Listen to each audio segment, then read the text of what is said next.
The 2010 Patron GT3 Challenge by Yokohama continues on to one of North America's most pristine facilities, Tooele, Utah's Miller Motorsports Park, just outside of Salt Lake City. Today, we'll see the highlights of rounds 7 and 8, but we'll also go down to Mexico and visit Patron, up to Pikes Peak to follow Yokohama and get an inside look at the support of Porsche Motorsport North America. Also in the next hour, we'll go inside the series and inside the helmet, and it's all right here on Speed.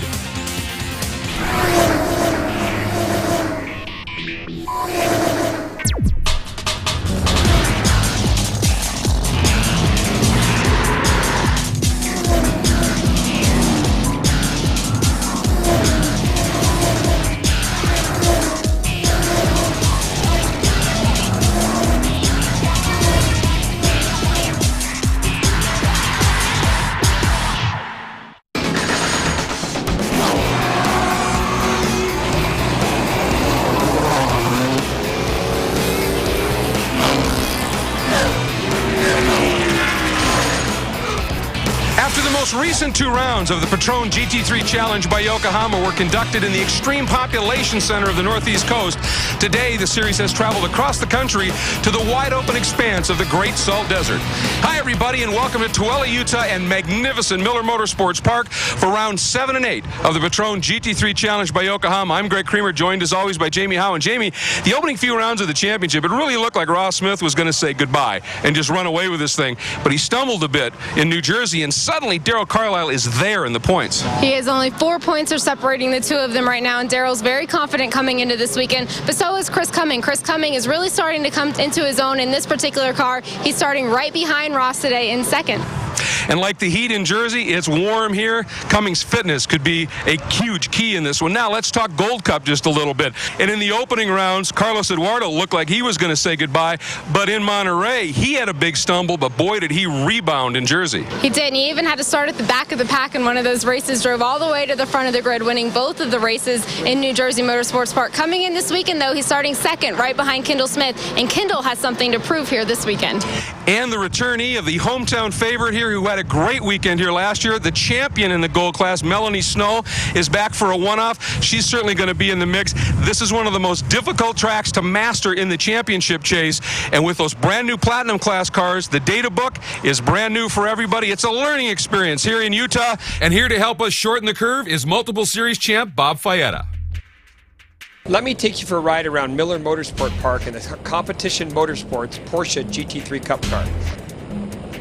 Accelerating down the long front straight, you reach speeds in excess of 150 miles an hour before heavy braking into Turn 1, Sunset Bend. Finesse is important as you round Sunset and set up for Turn 2. A quick twitch of the wheel and its slight acceleration through the apex, then hard acceleration into Turn 3. A tap of the brake, then full throttle through Turn 3 and Turn 4, shifting up through the gearbox to Turn 5. It's heavy braking into Turn 5, known as the hairpin. Patience is important as you rotate and accelerate off of Turn 5 and prepare for the setup of Turn 6. After a late apex in Turn 6, it's pedal to the metal all the way into the rev limiter as you round Turn 7, Witchcraft, a very fast right-hand sweeper.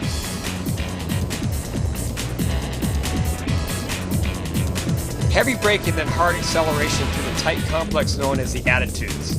This is a spot on the track where it's time to get busy. A quick downshift and you're flying through Tooele turn. Again, heavy acceleration up into the rev limiter and a super fast entry into Clubhouse. It's then into the slowest point of the track, which shoots you onto the front straight and up through the gearbox for another lap at Miller Motorsport Park in Tooele, Utah. When we come back, we'll see how they qualified and then get straight to the highlights of round 7. Stay tuned.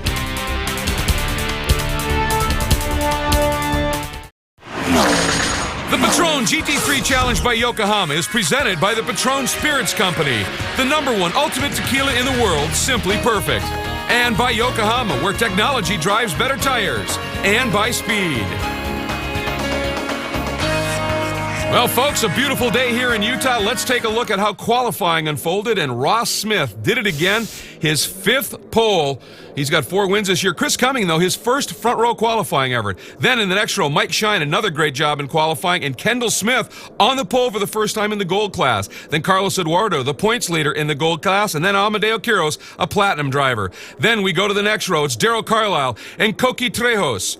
Then we go to row 5, and it's Enrique Cisneros, and welcoming back for this weekend, Melanie Snow. Row 6 is Joe Sposato and Amadeo Quiros, the second, platinum and gold. Then we go to the next row is the 7th row, where number 7, Tim Rosengrant, sits, along with the 69 of Galen Beeker. Row number 8 will be John Baker and Steve Goldman. And as we take a look at row 9, this is all Gold Cup. Rich Walton and Nick Parker. The green bar is gold, the orange bar is platinum, so Peter Lasafra, a platinum car on the inside of row 10, then Robert Rodriguez alongside. Row 11, Brad Larson and Eduardo Cisneros, all in the gold category. Then we go to row 12, Nick Jones and Wes Hoagland. And as we take a look at row 13, we'll find the third of the Cisneros brothers, Andre and Blair Chang. And then in row 14, it's Mike Avenatti. Earlier, Jamie caught up with our class pole sitters. Ross Smith is starting on pole for the 7th consecutive race of the season. And Ross, same old story. Are you going to be able to hold off the rest of the cars behind you? It's tough, in this heat. It's going to be a little bit different. In New Jersey, it was really hot. We all know, learning from then, watching my race there, pole's half the battle. This is a great track. I've driven the full track before, never the outer loop. It's a lot of fun. So what we've got to do is we've got to come out here, we've got to capitalize, no mistakes, hit every apex, and just come, hopefully, across the start-finish line first. Certainly have something to prove after New Jersey. Good luck. Absolutely. Thank you.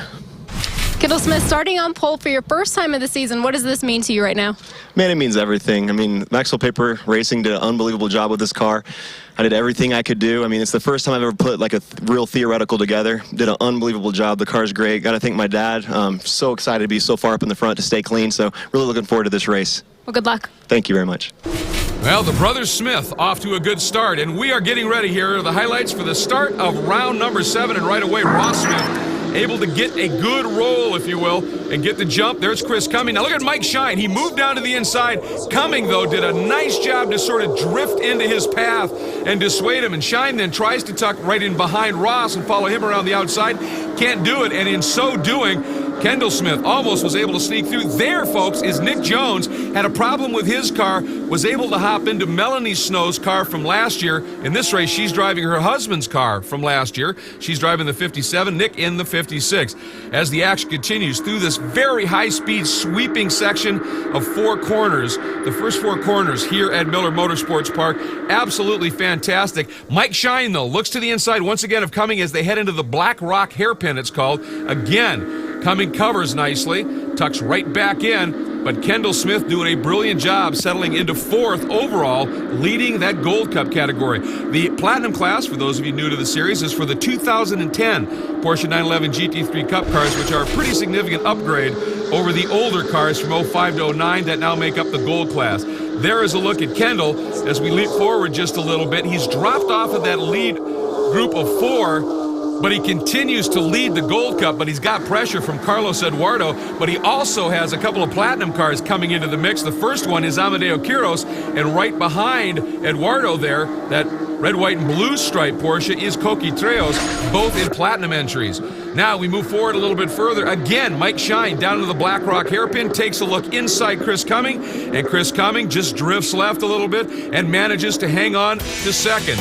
And there's lots of great action yet to come, but when we come back, we'll also take a look at the uniqueness of the Patron bottle and go inside the helmet with Chris Cumming. Welcome back to the highlights of round 7 of the Patron GT3 Challenge by Yokohama at Miller Motorsports Park in Utah.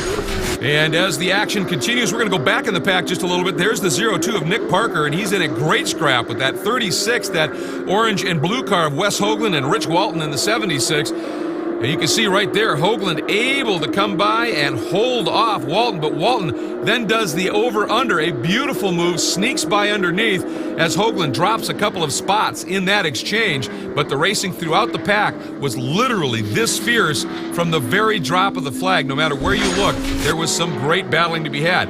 Further up the pack, Kendall Smith continues to lead the gold category. Second is Carlos Eduardo in that gold and orange car, but as you can see, Amadeo Quiros has reeled him in and is really starting to apply the pressure at this point in the race. And Amadeo Quiros Jr., of course, missing the opening rounds, made a huge splash when he returned to the championship. And after a great run, they said, we've got to keep him in the car. And it has been a great call, to be sure. Now, there is a look at Melanie Snow, last year's Gold Cup champion. Again, driving the car that her husband, Martin, ran in the Platinum class last year. And this is going to be a one-off weekend for her, just running the 2 rounds here at Miller Motorsports Park. But she has quickly proved she didn't lose much pace, having a great run. Here's the car she ran last year. We talked about Nick Jones from Dragon Speed having a bit of an issue with his car, and the Snows happy to help out a competitor and a friend and get Nick out on the track and racing. And he's given that car a pretty nice ride as he had himself a good race today. Whoa, close call there.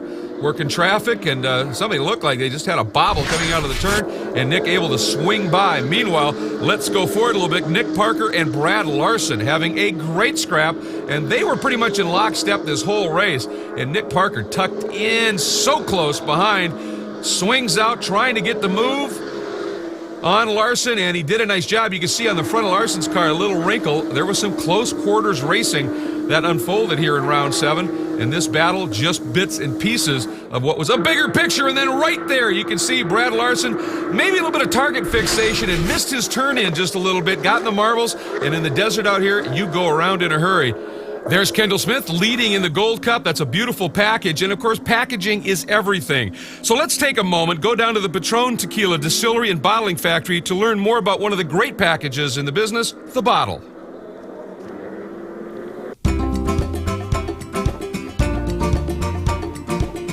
Every bottle of Patron is uniquely handcrafted and designed to be a piece of art. No two are the same.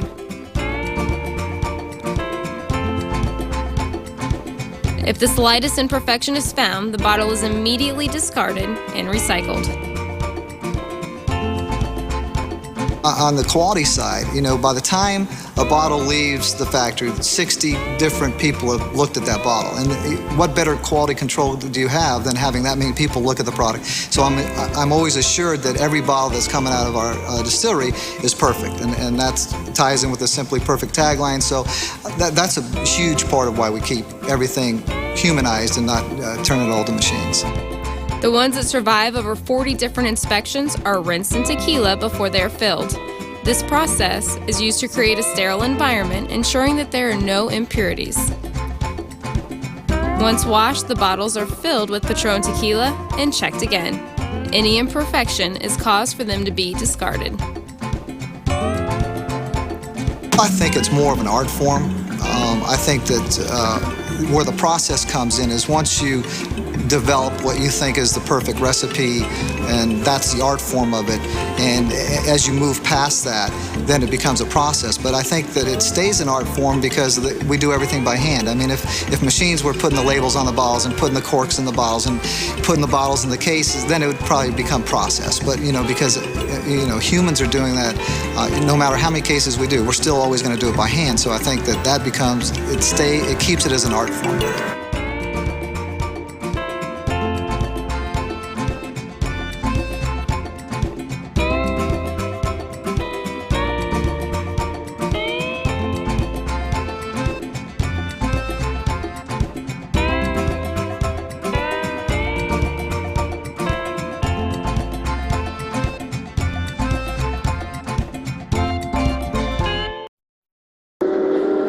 We're back to the Great Salt Desert and round 7 of the Patron GT3 Challenge by Yokohama. The highlights coming fast and furious.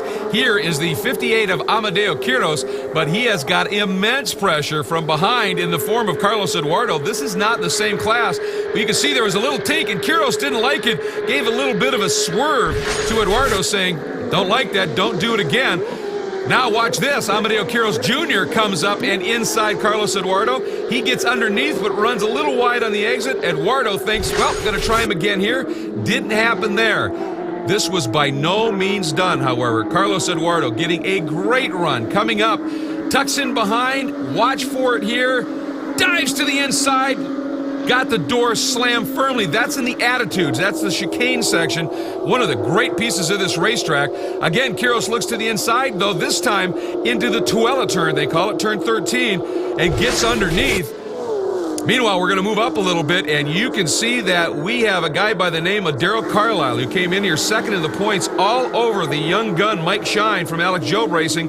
Carlisle applying lots of heat, but was not able to get the pass done just here. Carlisle having a big win in New Jersey. Now, there is Amadeo Quiroz Sr. in the Platinum class running wide, and that allows a couple of cars to get by. This is Enrique Cisneros, one of the three Cisneros brothers. He is through. Carlos Eduardo is already by and gone. But this inter-class battle would continue for some time. A little bit further up in the pack, Chris Cumming running in second spot, the triathlete in the midst of his best weekend of racing ever.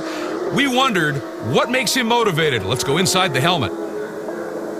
I'm a really competitive person, and so it's a mixture of the stress and the adrenaline together at the end of the race give you a feeling like that you can't really replicate anywhere else. And so I just love the feeling of, you know, going out, having a good race with somebody and driving a car quickly as well as I can, and hopefully it's a good result, but either way, you always have a satisfying feeling at the end of a race weekend.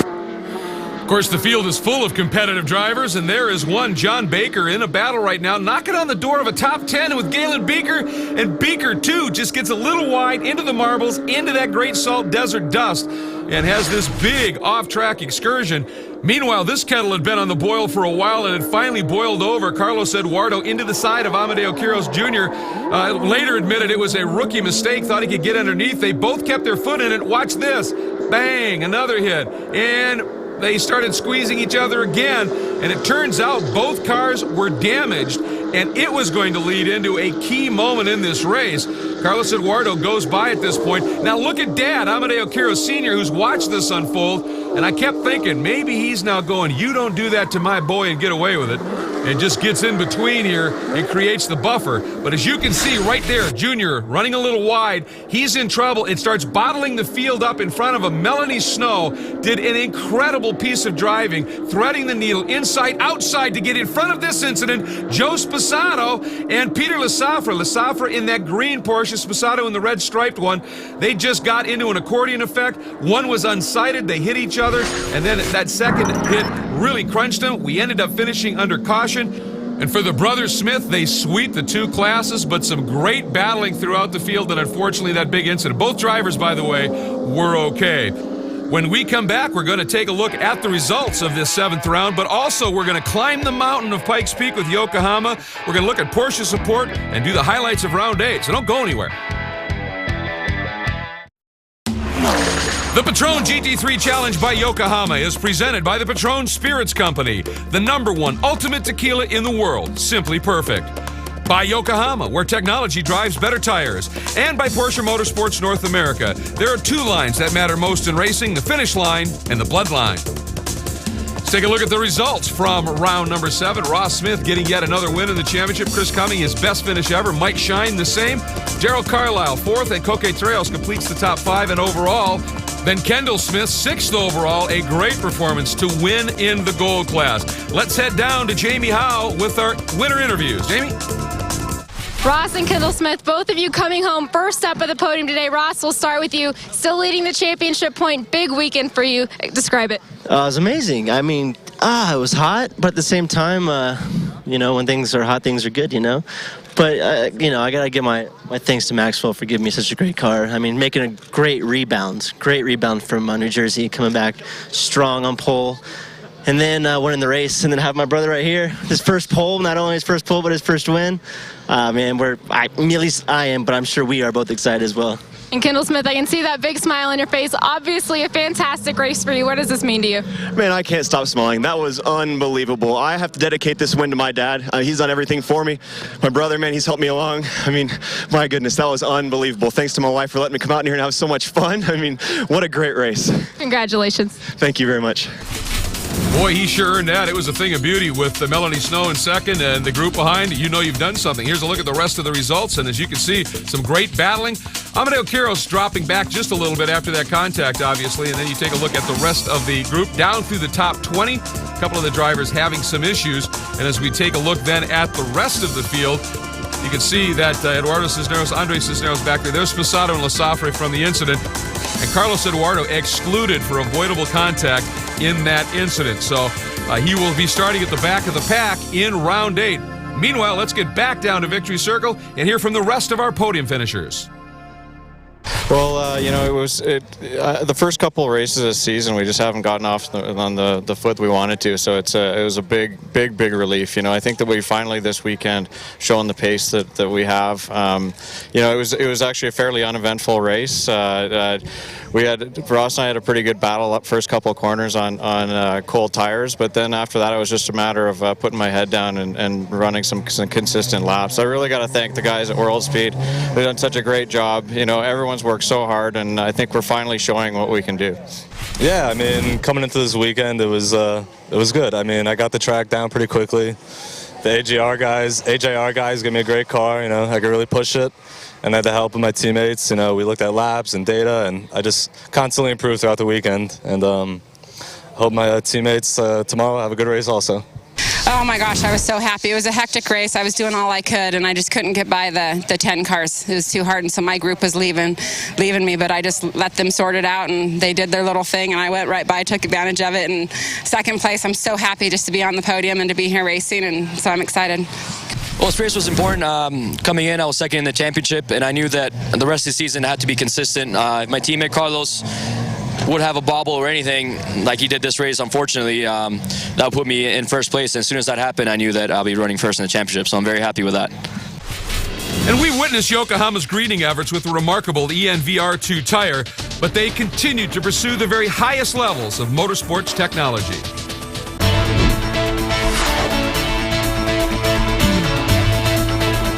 The Yokohama Tire Company looks towards the environmental aspect of motorsports in every area of their global greening initiative, and that includes racing up a mountain. The team sets its sights to 14,000 feet above sea level to the majestic view in a true test of environmental technology. Pikes Peak Hill Climb has been going on for 88 years now, and it's basically a 10-mile climb to the top of the mountain with 156 turns, and really a true test of what a vehicle and a driver can do. This year, we're coming with some great new components from AC Propulsion and some great new battery technology from the Sanyo company.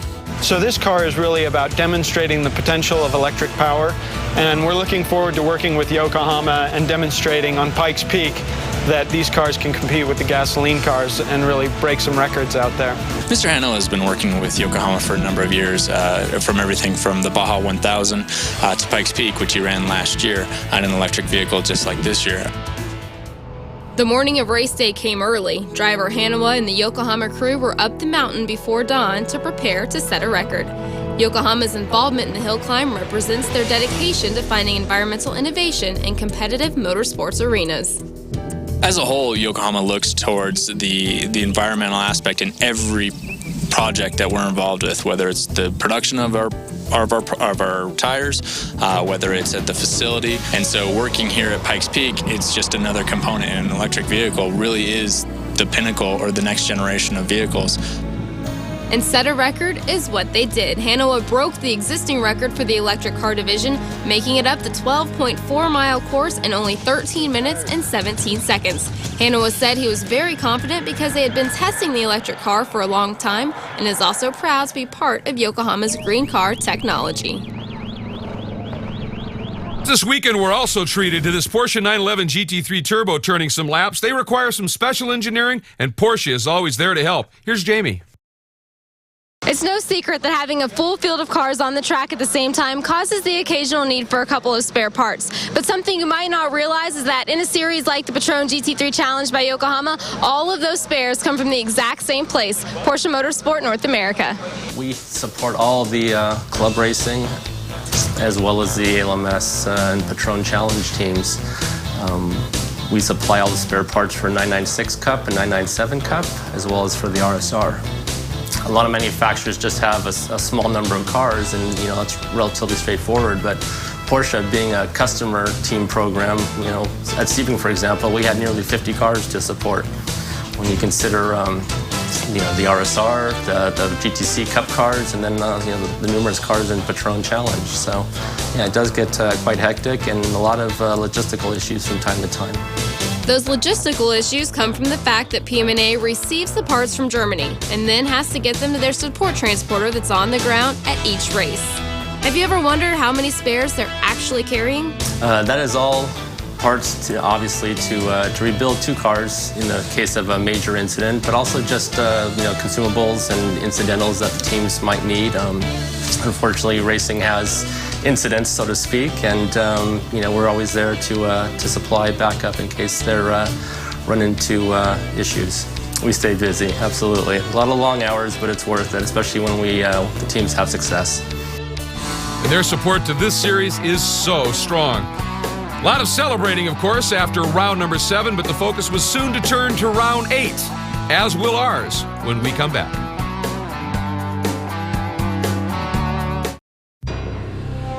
The Oquirrh Mountains, one of the 2 beautiful mountain ranges that ring this track, bathed in some cloudy sunlight. Here's the qualifying lineup for round 8 based on fast laps in round 7. Coqui Trejos, his first pole, joined by Chris Cumming, Ross Smith, and Mike Shine. Again, a couple of great qualifying efforts for Shine and Cumming. Then we go to row 3, Darrell Carlisle and Amadeo Quiros. We go back to row 4, Kendall Smith, second straight pole in the Gold Cup, along with Enrique Cisneros alongside. Then Amadeo Quiros Jr., then Peter Lesafre. Great to see them get that car put together and on track with the help of Porsche Motorsports North America. Galen Beeker and Tim Rosengrant make up row 6. Row 7, Melanie Snow and John Baker. And as we move to row 8, this is all Gold Cup, Eduardo Cisneros and the 02 of Nick Parker. Row 9 will be Rich Walton and Brad Larson. Of course, Brad had that big spin in the 7th round. Then we go to row 10, Steve Goldman and the 36 of Wes Hoagland. Row 11 will be Blair Chang and Michael Avenatti, and row 12, Andre Cisneros and Carlos Eduardo at the back. Meanwhile, Jamie has found our first-time pole sitter. Coqui Trejos starting on pole for the first time in the season. Coqui, there's a lot of action in yesterday's race. Does it make you nervous starting up front? No, it doesn't make me nervous. I'm here to run my race, and we just want to be patient, do our plan, go by our plan, and I'm not really concerned too much about what the other guys are going to do. I'm concerned about my race plan, and that's what I'm going to follow. Congratulations on that pole, and good luck today. Thank you very much. A former IMSA GT champ. Meanwhile, we go green in round 8, and look at the run Ross Smith gets. He drafted beautifully Coqui down that front straight. While Coqui defended, Ross just found the gap and then was able to get it woed up just enough to get down and make it stick. Chris Cumming, however, floating a little wide on the entry, getting out those marbles, saved it, but lost a few spots. Meanwhile, we go back. Kendall Smith feeling the heat right off the bat from Enrique Cisneros in that gold class. There is Kendall, that black car, the Maxwell Paper entry, and there is Cisneros, the NGT machine. That's how close they were running.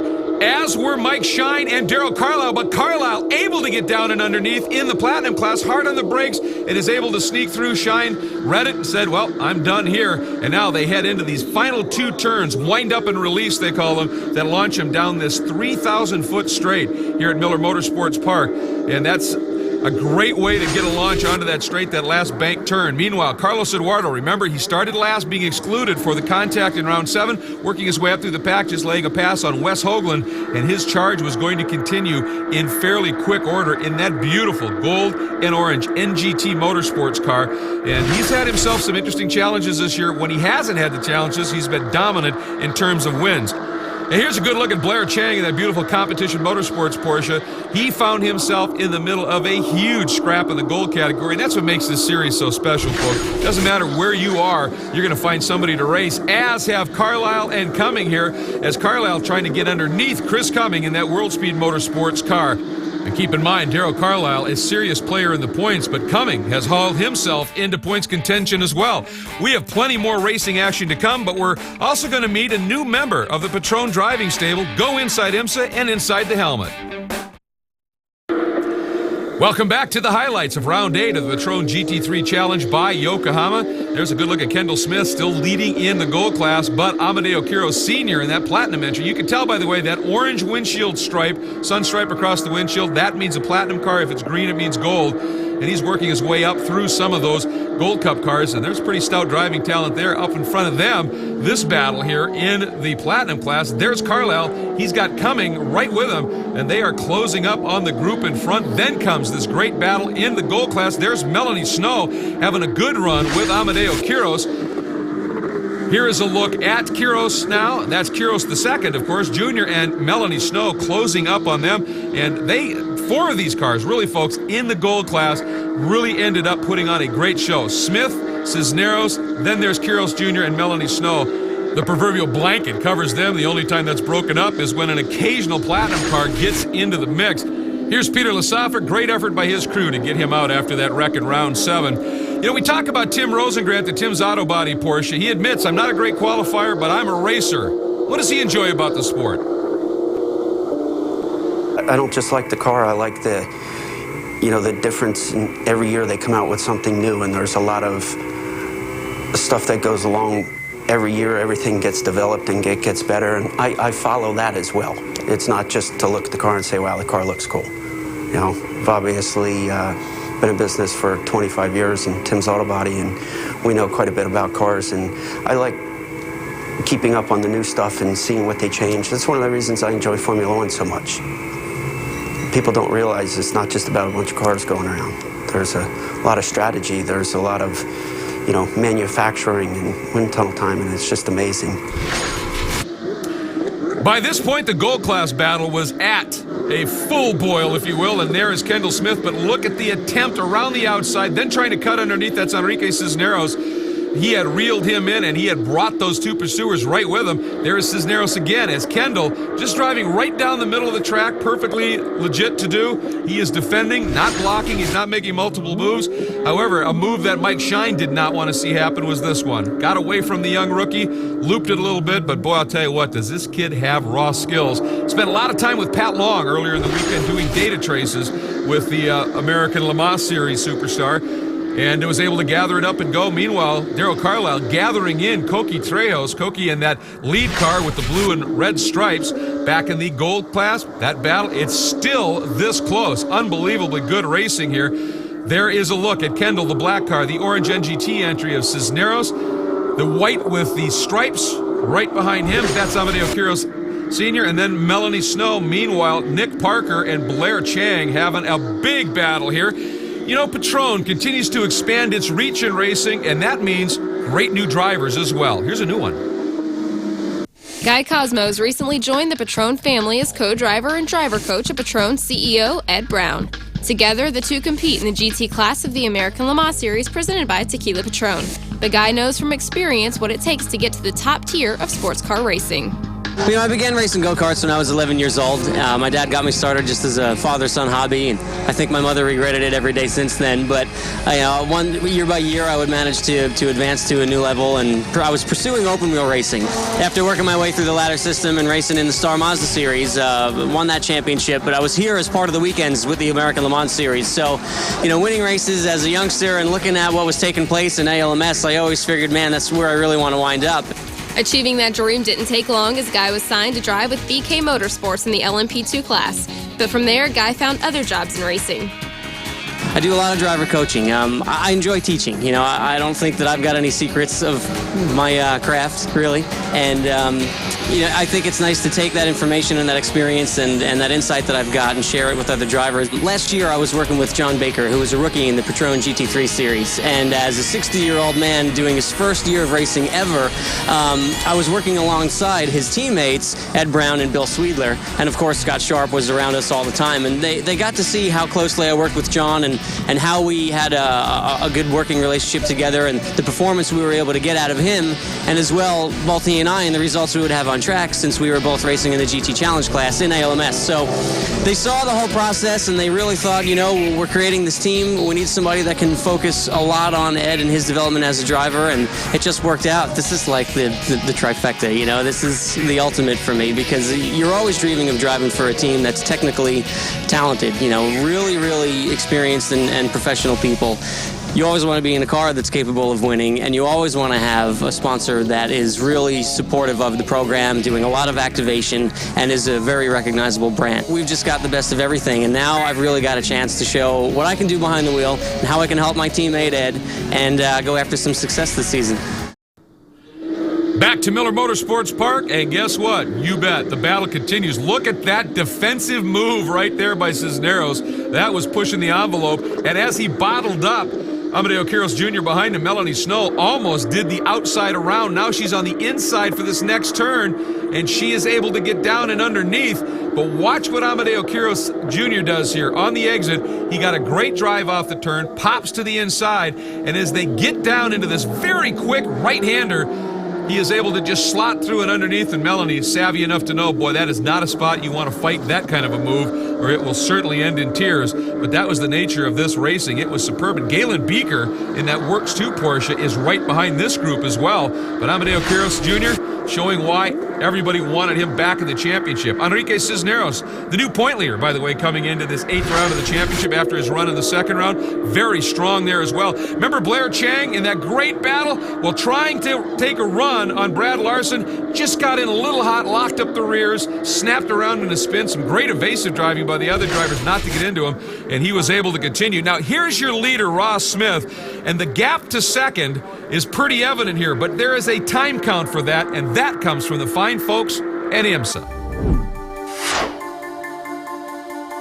Well, the role of timing and scoring is much more than just timing and scoring. In fact, we prefer to call it information services because we do more than just time the cars in the traditional sense. I would say about 30% of our job is timing the cars, and 70% of that is redistributing that data to the places where people need data.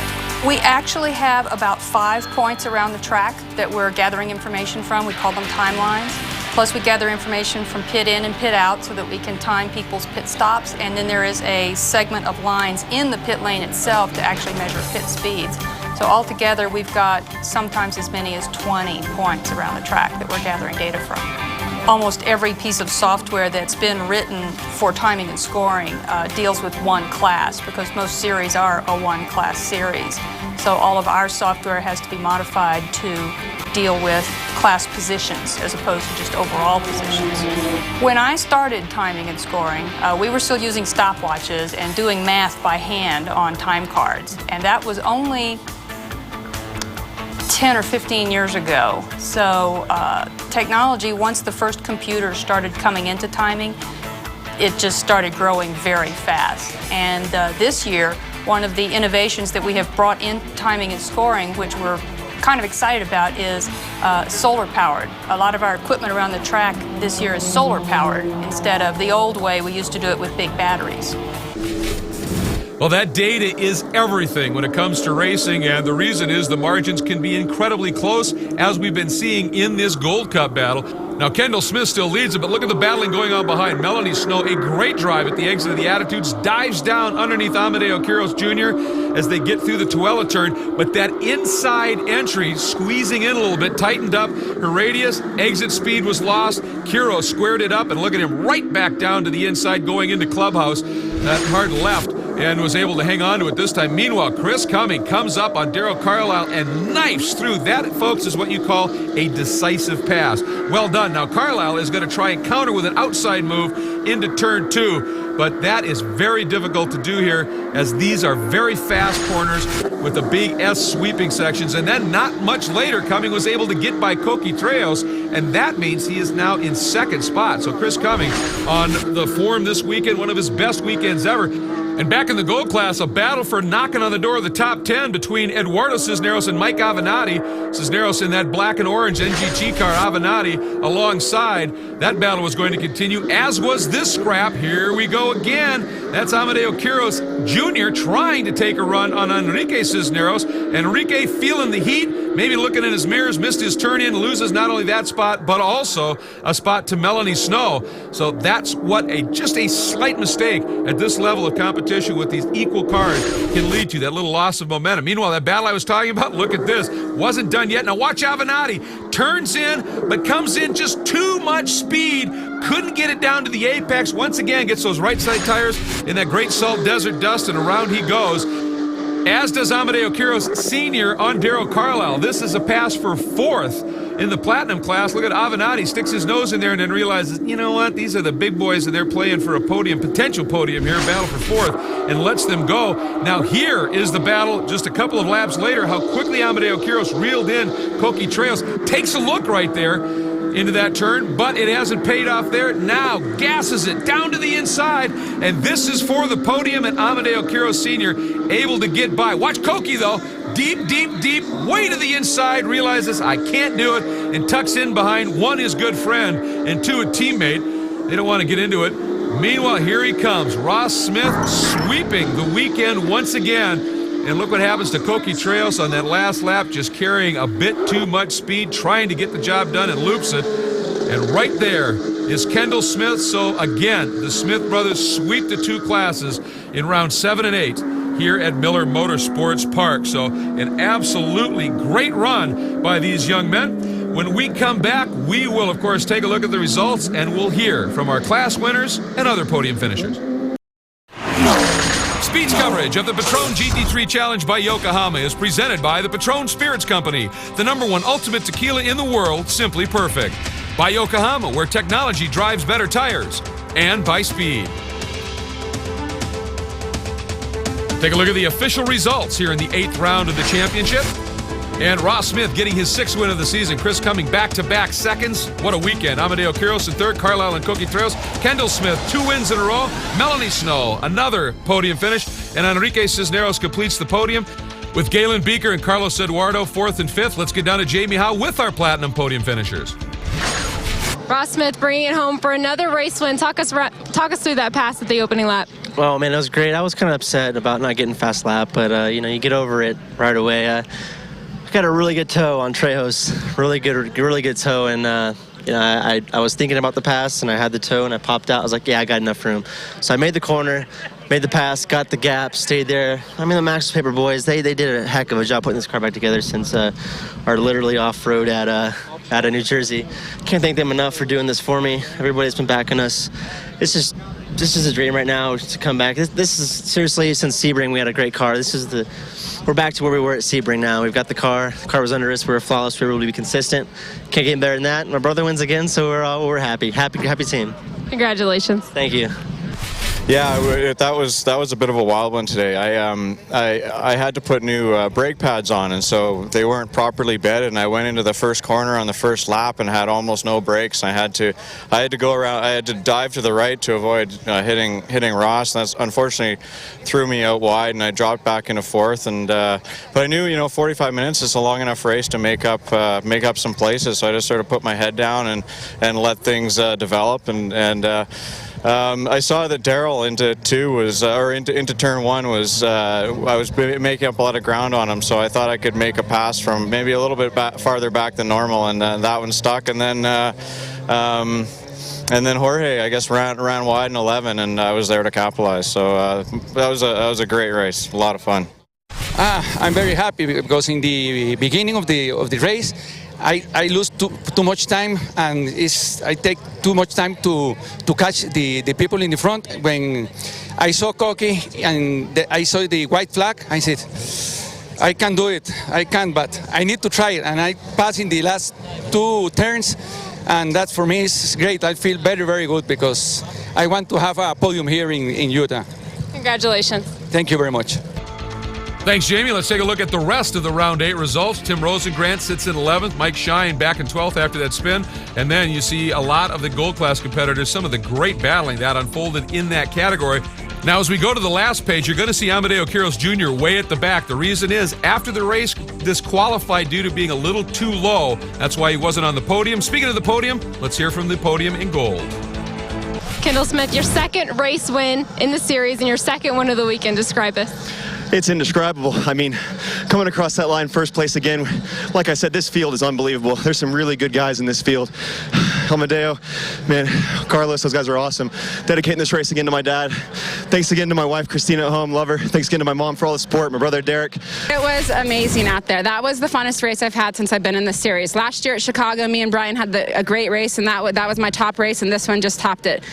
Driving with Amadeo and the Osco team, it was an amazing race. We had so much fun. We were clean, but passed each other and just went in and out. My adrenaline was going the whole time. It was so fun. I'll tell you, we do miss Mel and Martin in this championship. Ross Smith, your point leader in the Platinum class, now stretching it out over Carlisle, Quiros, Trejos, and Chris Cumming, your top 5, but pretty close. Lots of rounds to go. In the gold standings, it's Cisneros over Carlos Eduardo. Kendall Smith making a big run now. Amadeo Quiros Jr. and Eduardo Cisneros, the top 5. And at the end of it, you get to throw out 2 races, so that's going to change things up. So that wraps up our look at round 7 and 8 of the Patron GT3 Challenge by Yokohama. A huge thanks, of course, to the folks from the Patron Spirits Company, to the fine folks at Yokohama Tire Corporation for their great work, and of course the same to the fine folks of Porsche Motorsport North America. We also need to say a huge thanks to all of the volunteers that make a weekend like this possible, and to Miller Motorsports Park, this amazing facility, for hosting the Patron GT3 Challenge by Yokohama. Next broadcast Saturday, September 4th, 10 p.m. Pacific time, right here on Speed. Until then, take care, everybody.